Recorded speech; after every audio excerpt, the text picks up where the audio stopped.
Prima le parole del ministro Erika Stefani, poi quelle del premier Giuseppe Conte al question time in Senato. Interventi che in poche ore fanno presagire un ulteriore allungamento dei tempi nel già difficile percorso verso l'autonomia del Veneto.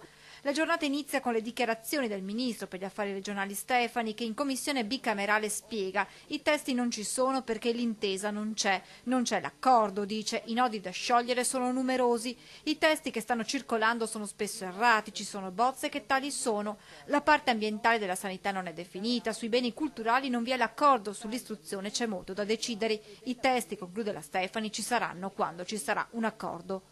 Poche ore più tardi è il Presidente del Consiglio, Conte, in Senato a parlare di autonomia. Di chiarire un passaggio che è sicuramente molto significativo, che ci occuperà nei prossimi giorni, prossime settimane, mesi. In questa fase, come è noto, l'Esecutivo sta completando un'intensa e complessa attività istruttoria e di negoziazione propedeutica alla redazione di un testo condiviso con le regioni richiedenti. Dunque il lavoro è tutt'altro che finito e le tempistiche difficili da prospettare. Io sono preoccupato del fatto che le forze di governo che ci governano sono coloro che hanno sostenuto l'autonomia al referendum e hanno sostenuto anche l'autonomia al contratto di governo.